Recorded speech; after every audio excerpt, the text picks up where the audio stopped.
3, 2, 1. You ready? You're listening to the Real Pineapple Podcast Network.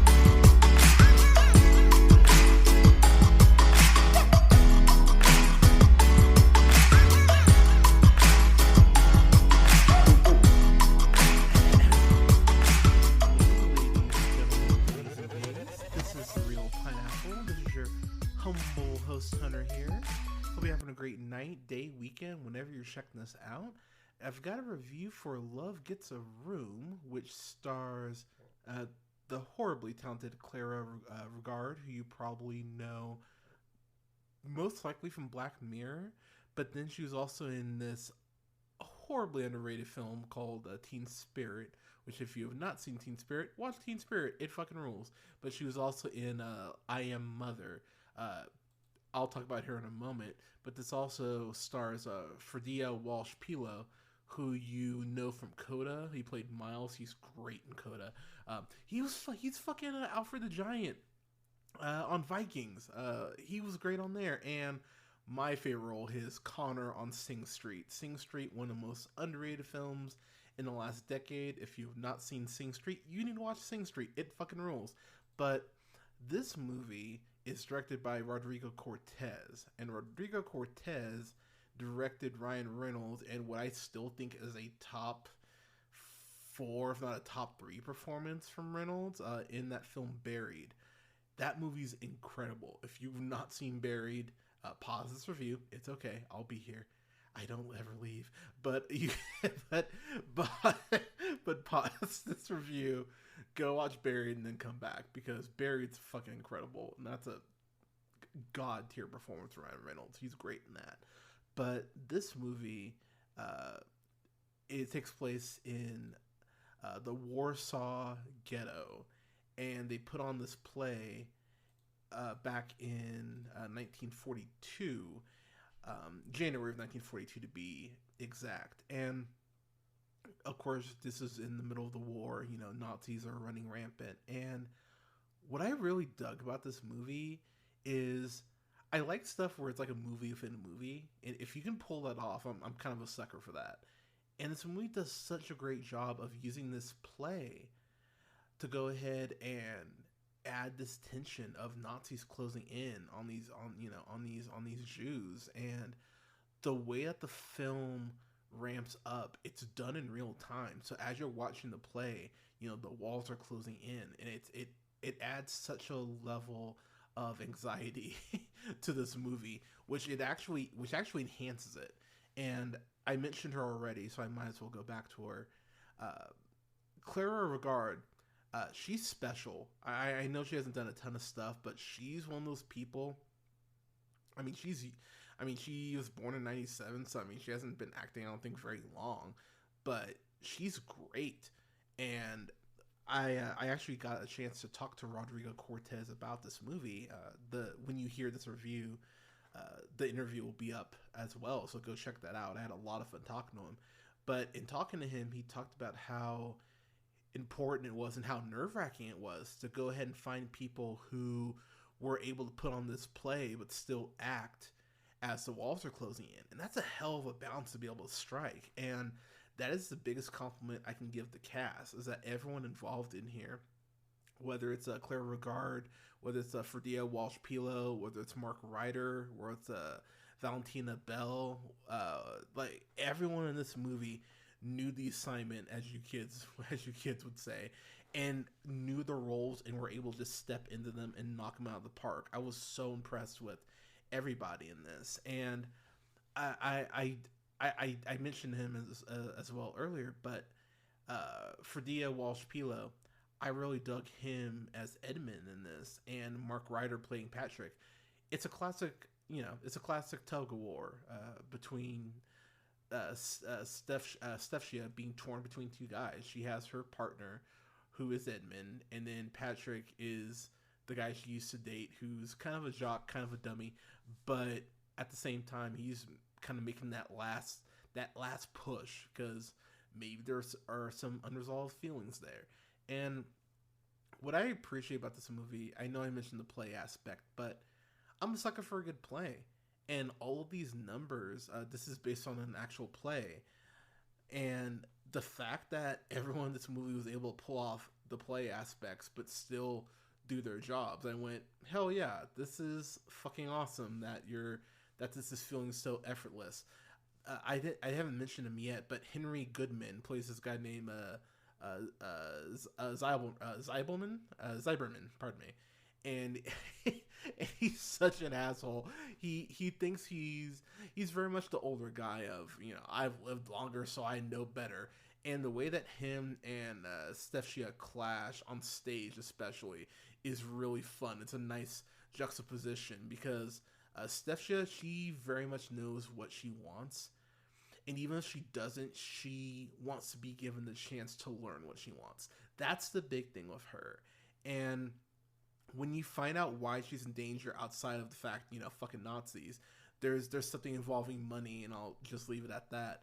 But the way that storyline plays out too, that adds another layer of anxiety where I'll sit there going, oh wow, that's not good at all. Like, that's actually quite terrible, and that kind of screws you actually. There is a shot that the film actually opens up with Steph Shia going ahead and walking to go ahead and put the play on, and that is one of my favorite shots or favorite sequences of the year, because it's just this amazing tracking shot for like a solid 5-6 minutes, and it's just her walking, but it's you seeing how her day-to-day works. And that's when the play, like, it gives you a great sense of the timing and how the film's going to use time, use the real time aspect. It's done horribly well, and I absolutely love that. I love that freaking shot. But it does a really great job as well as setting the tone. And that's something it's very similar to Jojo Rabbit in that sense, where, yes, is this play funny at points? Absolutely. Will you find yourself, like, probably humming some of the numbers? Yeah, absolutely. But like Jojo Rabbit, it never forgets to remind you about where you are and what you're witnessing and the time period they're in. It never lets you forget that.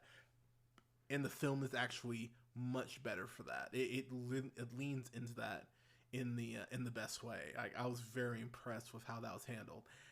There is a monologue in this movie, and I won't spoil like what the context is or who says it, but it's a scene of tension. That's what I'll say. And the way that monologue works out and the way that the tension ramps up in that moment is some of my favorite tension all year. It's dark, it's brooding, it's terrifying. When I get nervous, I like almost make like a fist, like a soft fist using like my fingertips. I'm like I'm kind of stretching my hand, and I was doing that as I was watching this. I was sitting there going, "Oh, okay, I don't like this. Please make this stop." But it's such a well done scene, and like I said, the tension is palpable in that moment. There is this there's this conversation that Steph Shia and Ada have outside, and I don't want to spoil it, but I'll just leave it there. And it's one of those conversations where you go, man, I really don't like you. It's one of those conversations that you have with someone you go, I might be able to be civil with you, but if I get a chance to kick you down a flight of stairs, I probably would. Like I said, Steph's just very self-assured, even when she's going through these big changes. She believes in herself to make the right decision. But it's fascinating to see these outside people kind of trying to drag her down, but also these people who think that they know better. And that's one thing that you can tell very, very early on, is that she hates being told that people know better, know what's better for her than she does. And it's really cool how, she does push against that. But the play is really well handled. It's really well filmed. I love the audience participation in the play. It actually does make it fun. But again, the film never forgets to remind you of where you are and who is outside and the dangers that are around every corner. The film does a great job of balancing.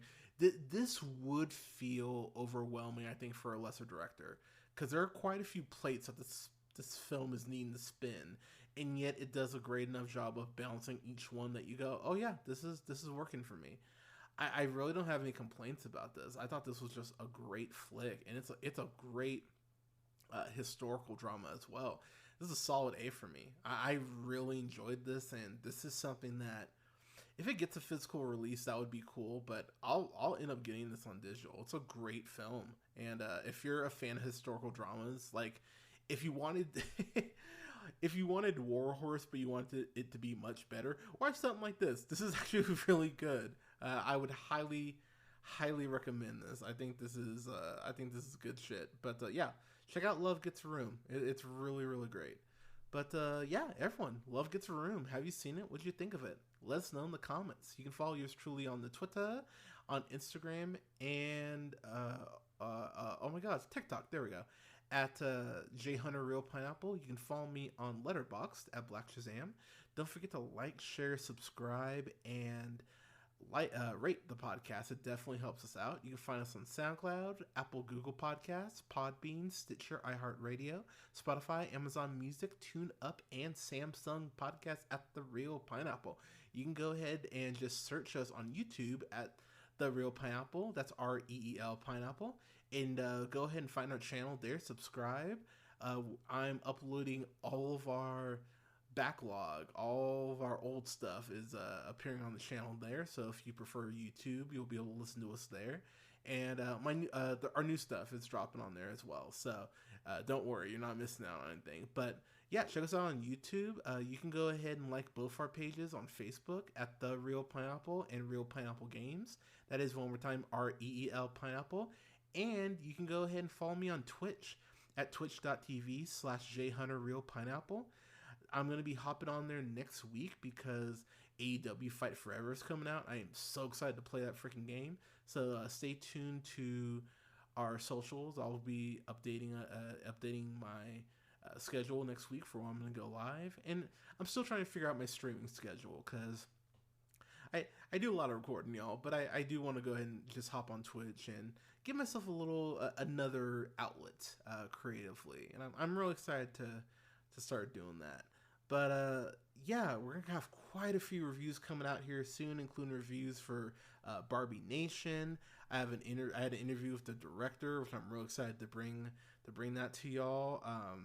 As I mentioned, by the time you hear this, my review with the director of the film, Rodrigo Cortez, will be live. So go listen to that right now. I'm gonna have reviews up starting on Monday the 26th.